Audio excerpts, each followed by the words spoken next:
Three of wines, page of wines, sun card represent ಆಗಿದೆ. ಕೆಲವೊಬ್ಬರಿಗೆ long distance relationship ಅನ್ನ represent ಮಾಡ್ತಾ ಇದೆ.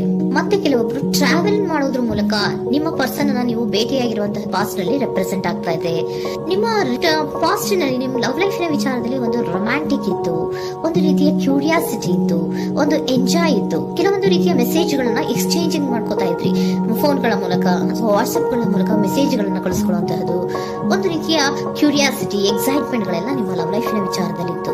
ಪಾಸ್ಟ್ ನಲ್ಲಿ ಕೂಡ ನಿಮ್ಮ ಲವ್ ಲೈಫ್ ನ ವಿಚಾರದಲ್ಲಿ ಯಾವುದೇ ರೀತಿಯ ತೊಂದರೆಗಳಿರಲಿಲ್ಲ. ಸೊ ಪಾಸಿಟಿವ್ ಆಗಿತ್ತು. ಪಾಸಿಟಿವ್ ಚೇಂಜಸ್ ಗಳು, ಬದಲಾವಣೆಗಳನ್ನೇ ನೀವು ನೋಡಿದ್ದೀರಾ. ಯಾವುದೇ ರೀತಿಯ ತೊಂದರೆಗಳೇನು, ಜಗಳಗಳೇನು ಇಲ್ಲದೆ ಇರುವಂತಹದ್ದು ರೆಪ್ರೆಸೆಂಟ್ ಆಗ್ತಾ ಇದೆ. ಅಟ್ ದ ಪ್ರೆಸೆಂಟ್ ಸಿಚುಯೇಷನ್ ಹೇಗಿದೆ?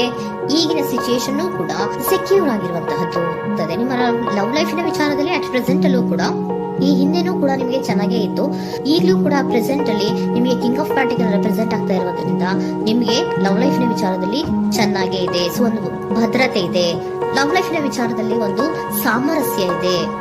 ಯಾವುದೇ ರೀತಿಯ ತೊಂದರೆಗಳು ಏನು ಕಾಣ್ತಾ ಇಲ್ಲ. ಸೆಕೆಂಡ್ ಕಾರ್ಡ್ ಬಂದಿರುವಂತಹ ಪ್ರೆಸೆಂಟ್ ಸಿಚುಯೇಷನ್ ಸ್ಟ್ರೆಂತ್ ಇದೆ, ಬಾಂಡೇಜ್ ಇದೆ. ಚೆನ್ನಾಗಿ ನೀವಿಬ್ಬರ ಮಧ್ಯೆ ಒಂದು ಬಾಂಡೇಜ್ ಇದೆ, ಸಾಮರಸ್ಯ ಇದೆ, ಹೊಂದಾಣಿಕೆ ಗುಣಗಳು ತುಂಬಾ ಇದೆ. ಆದ್ರೂ ಕೂಡ ಅಟ್ ಪ್ರೆಸೆಂಟ್ ಅಲ್ಲಿ ಕೆಲವೊಂದು ವಿಚಾರಗಳ ಬಗ್ಗೆ ಅನುಮಾನವನ್ನ ಪಡ್ತಾ ಇರುವಂತಹದ್ದು ರೆಪ್ರೆಸೆಂಟ್ ಆಗ್ತಾ ಇದೆ. ಅಟ್ ಪ್ರೆಸೆಂಟ್ ಅಲ್ಲಿ ನೀವು ಕೆಲವೊಂದು ವಿಚಾರಗಳ ಬಗ್ಗೆ ನಿಮ್ಮ ಮೇಲೆ ನೀವು ಕೆಲವೊಂದು ಡೌಟ್ ಅನ್ನ ಪಡ್ತಾ ಇರುವಂತಹದ್ದು ರೆಪ್ರೆಸೆಂಟ್ ಆಗ್ತಾ ಇದೆ. ನಿಮ್ ಲವ್ ಲೈಫ್ ನಲ್ಲಿ ಕೆಲವೊಂದು ರೀತಿಯ ಭದ್ರತೆಗಳಿದೆ. ಸೊ ಯಾವುದೇ ರೀತಿಯ ತೊಂದರೆಗಳೇನೂ ಇಲ್ಲ, ಒಂದು ರೀತಿಯ ಗುಡ್ ಬಾಂಡೇಜ್ ಇದೆ. ಆದ್ರೂ ಕೂಡ ನಿಮ್ಮಲ್ಲಿ ಯಾಕೋ ಆತ್ಮವಿಶ್ವಾಸ ಇಲ್ಲ, ಆತ್ಮವಿಶ್ವಾಸದ ಕೊರತೆಗಳು ರೆಪ್ರೆಸೆಂಟ್ ಆಗ್ತಾ ಇದೆ. ಯಾವುದೋ ಕೆಲವೊಂದು ಅನುಮಾನಗಳು ನಿಮ್ಮಲ್ಲಿ ನಿಮ್ಮ ಲವ್ ಲೈಫಿನ ವಿಚಾರವಾಗಿ ಇರುವಂತಹದ್ದು ರೆಪ್ರೆಸೆಂಟ್ ಆಗ್ತಾ ಇದೆ. ಏನಾದ್ರೂ ತೊಂದರೆ ಆಗ್ತಾ ಇದೆಯಾ, ನನ್ನ ಲವ್ ಲೈಫಿನ ವಿಚಾರವಾಗಿ ಏನಾದ್ರೂ ತೊಂದರೆ ಆಗ್ತಾ ಇದೆಯಾ ಅಂತ ನಿಮ್ಮಲ್ಲಿ ನೀವು ಅನುಮಾನವನ್ನ ಪಡ್ತಾ ಇರುವಂತಹದ್ದು ರೆಪ್ರೆಸೆಂಟ್ ಆಗ್ತಾ ಇದೆ. ಫ್ಯೂಚರಿನ ಬಗ್ಗೆ ಹೇಳೋದಾದ್ರೆ ಕ್ವೀನ್ ಆಫ್ ಪ್ಯಾಂಟಿಕಲ್ಸ್ ಬಂದಿದೆ. ಕ್ವೀನ್ ಆಫ್ ಪ್ಯಾಂಟಿಕಲ್ಸ್ ಬಂದಿರುವಂತಹದ್ದೇನು, ಒಂದು ರೀತಿಯ ಪೋಷಣೆಯನ್ನ ಮಾಡುವಂತಹದ್ದು ರೆಪ್ರೆಸೆಂಟ್ ಆಗ್ತಾ ಇದೆ. ಯಾಕಂದ್ರೆ ನಿಮ್ಮ ಲವ್ ಲೈಫ್ ನ ವಿಚಾರವಾಗಿ ಅಟ್ ಪ್ರೆಸೆಂಟ್ ಅಲ್ಲಿ ಕೆಲವೊಂದು ವಿಚಾರಗಳಲ್ಲಿ ಸ್ಟೇಬಲ್ ರಿಲೇಶನ್ಶಿಪ್ ಅಲ್ಲಿ ಇದ್ರು, ಒಂದು ಗುಡ್ ಬಾಂಡೇಜ್ ಇದ್ರೂ ಕೂಡ ನೀವ್ ಯಾಕೋ ಕೆಲವೊಂದು ವಿಚಾರಗಳ ಬಗ್ಗೆ ಅನುಮಾನವನ್ನ ಪಡ್ತಾ ಇರುವಂತಹದ್ದು, ಅದನ್ನ ರಕ್ಷಣೆ ಮಾಡೋದ್ರೊಳಗೆ ಹೆಚ್ಚು ಗಮನವನ್ನ ಕೊಡ್ತಾ ಇರುವಂತಹದ್ದು ರೆಪ್ರೆಸೆಂಟ್ ಆಗ್ತಾ ಇದೆ. ಇಮಿಡಿಯೇಟ್ ಫ್ಯೂಚರಿನ ಬಗ್ಗೆ ಹೇಳೋದಾದ್ರೆ ನೀವೊಂದು ರೀತಿಯ ಪೋಷಣೆಗಳನ್ನ ಮಾಡುವಂತಹದ್ದು, ನಿಮ್ಮ ಲವ್ ಲೈಫಿನ ವಿಚಾರವಾಗಿ ಕೆಲವೊಂದು ರೀತಿಯ ಹೆಚ್ಚು ಗಮನವನ್ನ ಕೊಡುವಂತಹದ್ದು, ಯಾವುದೋ ನಿಮ್ಮ ವಿಚಾರಗಳಲ್ಲಿ ಹಿಡಿತದಲ್ಲಿ ಏನ್ ಇಟ್ಕೊಂಡಿದ್ರೋ, ನಿಮ್ಮ ಪೊಸೆಸಿವ್ನೆಸ್ ಅನ್ನ ಏನ್ ಇಟ್ಕೊಂಡಿದ್ರೋ, ಯಾವುದೋ ಕೆಲವು ವಿಚಾರಗಳಲ್ಲಿ ನೀವು ಬಹಳಷ್ಟು ಓಪನ್ ಅಪ್ ಆಗಿ ಮಾತಾಡದೆ, ಯಾವ ವಿಚಾರಗಳನ್ನು ಕೂಡ ಹೇಳ್ಕೊಳ್ಳದೆ, ನಿಮ್ಮಲ್ಲೇ ನೀವು ಕೆಲವೊಂದು ಬೇಜಾರುಗಳನ್ನ ಏನ್ ಇಟ್ಕೊಂಡಿದ್ರೋ ಆ ವಿಚಾರಗಳನ್ನ ನೀವು ಮಾತಾಡುವಂತಹ ಸಾಧ್ಯತೆಗಳು ಇಮ್ಮಿಡಿಯೇಟ್ ಫ್ಯೂಚರ್ ನಲ್ಲಿ ಕಾಣಿಸ್ತಾ ಇದೆ. ಯಾವುದೋ ಕೆಲವೊಂದು ವಿಚಾರ, ಯಾಕೆ ಯಾವುದೋ ಕೆಲವು ವಿಚಾರಗಳಲ್ಲಿ ನಿಮಗೆ ಅನುಮಾನಗಳು ರೆಪ್ರೆಸೆಂಟ್ ಆಗ್ತಾ ಇದೆ. ಲವ್ ಲೈಫಿನ ವಿಚಾರ, ಪ್ರೀತಿಯಲ್ಲಿ ಯಾವಾಗ ಅನುಮಾನಗಳು ಸೃಷ್ಟಿಯಾಗುತ್ತೋ ನಾವು ಅವಾಗವಾಗ್ಲೇ ಅದನ್ನ ಬಗೆಹರಿಸ್ಕೊಬೇಕು. ನಮ್ಮಲ್ಲೇ ಇಟ್ಕೊಳ್ಳೋದು, ಅಯ್ಯೋ ಏನಾಗ್ತಾ ಇದೆಯೋ ಅಂತ ಕೊರಗೋದು ಅಥವಾ ಏನಾಗ್ಬಿಡುತ್ತೋ ಅಂತ ಭಯ ಪಡುವಂತಹದ್ದು ಏನು ಬೇಕಾಗಿಲ್ಲ. ಯಾಕಂದ್ರೆ ಲವ್ ಇರುವಂತಹದ್ದೇ ನಂಬಿಕೆಯ ಬುನಾದಿಯ ಮೇಲೆ. ಸೊ ನೀವೇನ್ ಮಾಡ್ಬೇಕು, ಏನಾದ್ರೂ ಸ್ವಲ್ಪ ಡೌಟ್ಗಳು ಬಂದಾಗ ನೀವು ಅದನ್ನ ಬಗೆಹರಿಸ್ಕೋಬೇಕು. ಯಾವ ವಿಚಾರದಲ್ಲಿ ನಿಮಗೆ ಬೇಜಾರಾಗಿತ್ತು ಅದನ್ನ ನೀವೇನ್ ಮಾಡ್ಬೇಕು, ನಿಮ್ಮಲ್ಲೇ ಇಟ್ಕೊಂಡು ಕೊರಗಬಾರ್ದು.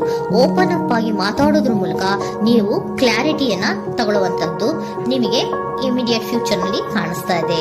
ಯಾವುದೇ ವಿಚಾರಗಳ ಬಗ್ಗೆ ನೀವು ನಿಮ್ಮ ಲವ್ ಅನ್ನ ಅಥವಾ ನಿಮ್ಮ ಪ್ರೀತಿಯನ್ನ ಭದ್ರವಾಗಿ ಉಳಿಸ್ಕೊಳ್ಳೋದಕ್ಕೋಸ್ಕರವಾಗಿ ನೀವು ನಿಮ್ಮಲ್ಲೇ ಇಟ್ಕೊಂಡಿದ್ದಂತಹ ಅಥವಾ ಕೆಲವು ಬೇಜಾರಿನ ವಿಷಯಗಳ ಬಗ್ಗೆ ನೀವು ಹೆಚ್ಚು ಮಾತಾಡಿ, ಓಪನ್ ಅಪ್ ಆಗಿ ಕೆಲವೊಂದು ವಿಚಾರಗಳ ಬಗ್ಗೆ ಮಾತಾಡುವಂತಹದ್ದು ಮತ್ತೆ ಅದನ್ನ ಕ್ಲಾರಿಟಿಗೆ ತಗೊಳ್ಳುವಂತಹದ್ದು ರೆಪ್ರೆಸೆಂಟ್ ಆಗ್ತಾ ಇದೆ. ನಿಮ್ಮಲ್ಲಿ ಬಾಟಮ್ ಆಫ್ ದ ಡೆಕ್ ಅಲ್ಲಿ ಬಂದಿರುವಂತಹದ್ದೇ ಅದು. ಖುಷಿಯಾಗಿರ್ಬೇಕು, ಸಂತೋಷವಾಗಿರ್ಬೇಕು, ನಮ್ಮ ಲವ್ ಲೈಫಿನ ವಿಚಾರದಲ್ಲಿ ಒಂದು ಎಂಜಾಯ್ ಇರಬೇಕು, ಮತ್ತೆ ನೆಮ್ಮದಿ ಇರಬೇಕು, ಯಾವುದೇ ರೀತಿ ಗಲಿಬಿಲಿಗಳಿರಬಾರ್ದು ಅನ್ನೋಂತಹದ್ದೇ ನಿಮ್ಮ ಎನರ್ಜಿಯಲ್ಲಿ ರೆಪ್ರೆಸೆಂಟ್ ಆಗ್ತಾ ಇರೋದು. ಅದಕ್ಕೋಸ್ಕರನೇ ನೀವು ಏನೇನು ಕೆಲವೊಂದು ಸ್ವಲ್ಪ ಅನುಮಾನವನ್ನ ಪಡ್ತಾ ಇದ್ರಿ ಅಥವಾ ಕೆಲವೊಂದು ವಿಚಾರಗಳಲ್ಲಿ ನೀವು ಡಿಸ್ಟರ್ಬ್ ಆಗಿದ್ರಿ, ಓಪನ್ ಅಪ್ ಆಗದೆ ಹೇಳ್ದೆ ನಿಮ್ಮಲ್ಲೇ ನೀವು ಬೇಜಾರನ್ನ ಮಾಡ್ಕೊಂಡು ಏನು ಕೆಲವು ವಿಚಾರಗಳ ಬಗ್ಗೆ ಕೊರಗ್ತಾ ಇದ್ರಿ, ಅದನ್ನ ನೀವು ಓಪನ್ ಅಪ್ ಆಗಿ ಮಾತಾಡಿ ಅದರ ಬಗ್ಗೆ ತಿಳ್ಕೊಳ್ಳುವಂತಹದ್ದು, ಅದನ್ನ ಕ್ಲಾರಿಟಿಗೆ ತಗೊಳ್ಳುವಂತಹದ್ದು ನಿಮ್ಗೆ ರೆಪ್ರೆಸೆಂಟ್ ಆಗ್ತಾ ಇದೆ. ಪಾಸ್ಟ್ ನಲ್ಲಿ ನಿಮ್ಗೆ ತುಂಬಾನೇ ಚೆನ್ನಾಗಿತ್ತು, ಅಟ್ ಪ್ರೆಸೆಂಟ್ ನಲ್ಲೂ ತುಂಬಾನೇ ಚೆನ್ನಾಗಿದೆ. ಬಟ್ ಕೆಲವೊಂದು ವಿಚಾರಗಳ ಬಗ್ಗೆ ನೀವು ಸೆಲ್ಫ್ ಡೌಟ್ ಅನ್ನ ಪಡ್ತಾ ಇರುವಂತಹದ್ದು ರೆಪ್ರೆಸೆಂಟ್ ಆಗ್ತಾ ಇದೆ. ಏನಾಗ್ತಾ ಇದೆಯೋ ಅನ್ನೋದ್ರ ಬಗ್ಗೆ ನೀವು ಸ್ವಲ್ಪ ವಿಶ್ವಾಸವನ್ನ ಕಡಿಮೆ ಮಾಡ್ಕೊಳ್ತಾ ಇರುವಂತಹದ್ದು ರೆಪ್ರೆಸೆಂಟ್ ಆಗಿತ್ತು. ಬಟ್ ಆದ್ರೆ ಇನ್ನು ಇಮಿಡಿಯೇಟ್ ಫ್ಯೂಚರ್ ನಲ್ಲಿ ಏನಪ್ಪಾ ಅಂದ್ರೆ ನಿಮ್ಮ ಲವ್ ಲೈಫ್ ಅನ್ನ ನಾವು ಉಳಿಸ್ಕೊಬೇಕು, ನಾನು ಎಲ್ಲವನ್ನ ನಮ್ಮ ಕಂಟ್ರೋಲ್ ಮೇಲೆ ಇಟ್ಕೊಂಡು ಅಥವಾ ಪೊಸೆಸಿವ್ನೆಸ್ ಅನ್ನ ಬೆಳೆಸ್ಕೊಂಡು ನಾನೇ ಬೇಜಾರು ಮಾಡ್ಕೊಂಡಿದ್ರೆ ಸರಿ ಇಲ್ಲ, ನಾನು ಓಪನ್ ಅಪ್ ಆಗಿ ಮಾತಾಡಿ ಕೆಲವೊಂದು ವಿಚಾರಗಳ ಬಗ್ಗೆ ನಾನು ಕ್ಲಾರಿಟಿಯನ್ನು ತಗೋಬೇಕು ಅಂತ ಆಲೋಚನೆಯನ್ನ ಮಾಡ್ತಾ ಇರುವಂತದ್ದು ರೆಪ್ರೆಸೆಂಟ್ ಆಗ್ತಾ ಇದೆ. ಓಕೆನಾ? ಒಂದು ಏಂಜಲ್ ಗೈಡೆನ್ಸ್ ನ ನಿಮ್ಮ ಲವ್ ರೀಡಿಂಗ್ ವಿಚಾರವಾಗಿ ತಗೊಂಡ್ಬಿಡೋಣ ಅಲ್ವಾ. The situation will improve. ಸಿಚುಯೇಷನ್ಗಳು ಇಂಪ್ರೂವ್ ಆಗತ್ತೆ. ನೀವು ನಿಮ್ಮಲ್ಲೇ ಇಟ್ಕೊಂಡು ಹೊರಗಬೇಡಿ. ಯಾವುದೇ ವಿಚಾರಗಳನ್ನ ನಾವು ಓಪನ್ ಅಪ್ ಆಗ್ಬೇಕು. ನಾವೇ ಬೇಜಾರು ಮಾಡ್ಕೊಂಡ್ರೆ ಅವ್ರಿಗೆ ಏನ್ ಅರ್ಥ ಆಗುತ್ತೆ, ನಿಮ್ ಪರ್ಸನ್ ಏನ್ ಅರ್ಥ ಆಗುತ್ತೆ, ಏನಕ್ಕೆ ಬೇಜಾರು ಮಾಡ್ಕೊಂಡಿದ್ದೀರಾ ಅಂತ ಅವ್ರು ತಿಳ್ಕೊಬೇಕು ಅಲ್ವಾ. ನಿಮ್ಗೆ ಅವರಲ್ಲಿ ಏನೇ ರೀತಿ ಕ್ಲಾರಿಟಿ ಬೇಕು ಅಂದ್ರೂ ಕೂಡ ನೀವು ಮಾತಾಡಿ ಕ್ಲಿಯರ್ ಮಾಡ್ಕೊಳ್ಳಿ. ಅವಾಗ ಏನಾಗುತ್ತೆ, ದ ಸಿಚುಯೇಷನ್ ವಿಲ್ ಇಂಪ್ರೂವ್ ಆಗತ್ತೆ. ಇದಿಷ್ಟು ನಿಮ್ಮ ಮುಂದಿನ ಲವ್